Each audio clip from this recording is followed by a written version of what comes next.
cour royale de Savalou a vibré ce samedi 13 septembre 2025 au rythme des chants, des danses et des hommages réservés à une délégation conduite par le ministre royal chargé de la diaspora, Augustin Zissou Baguidi, avec à ses côtés l'épouse de l'ambassadeur du Bénin chargé de la diaspora afro-descendante pour les Antilles.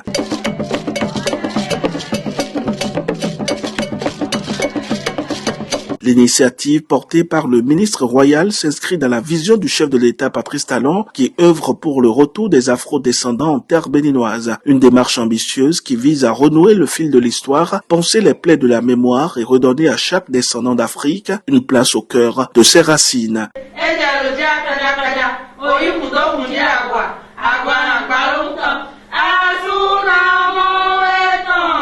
Le point culminant de la visite est la rencontre avec Sa Majesté Dada Gamfong Baguidi XV, roi de Savalou. Dans un entretien marqué par la solennité, il a été question du retour à la source, du retour au Bénin des afro-descendants caribéens. Nous avons pris contact avec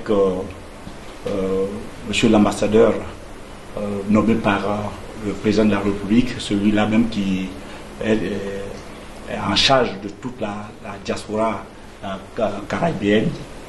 Et depuis l'opposition Martinique, nous avions échangé.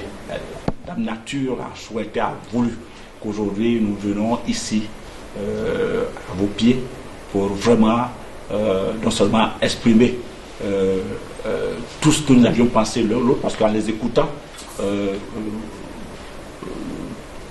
toute votre vision croise la leur. Alors en partant, pensant aller chercher les vôtres, et eux, en cherchant à venir vers chez eux, et les deux se rencontrant, alors aujourd'hui nous sommes arrivés. Elle a souhaité d'abord venir découvrir donc le royaume, entendre un certain nombre, voir un certain nombre de choses, et puis par rapport à la mission qu'ils ont, elle et son mari, voir dans quel cadre leur mission et la nôtre pourraient faire chemin.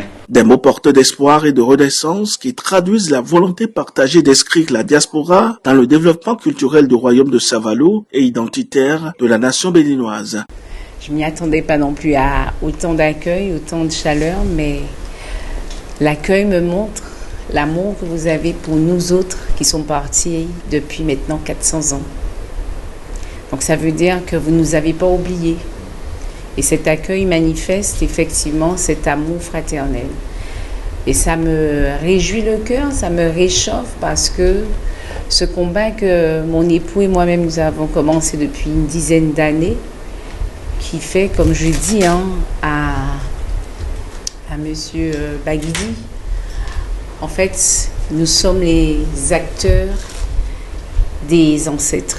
Ce sont les ancêtres qui nous conduisent. C'est vrai que nous faisons beaucoup de choses par l'œil charnel, mais je pense que nous sommes vraiment manifestés, conduits, dirigés. C'est la volonté des ancêtres de se réveiller de l'oubli. Et donc aujourd'hui, nous avons su, par nos mots, par notre présence, convaincre le président Talon de nous regarder comme nous autres, comme ses enfants, comme aussi les objets volés de l'Afrique. Et il a accepté de nous écouter et il a accepté de croire effectivement dans cette profondeur de douleur que nous avons subie depuis 400 ans pour nous faire revenir ici. La traditionnelle photo de famille est venue sceller cette visite riche en émotions, un instant gravé dans l'histoire, symbole d'un pont qui se renforce entre le Bénin et ses fils dispersés à travers le monde, grâce au dynamisme du ministre royal chargé de la diaspora, Augustin Zissou Baguidi.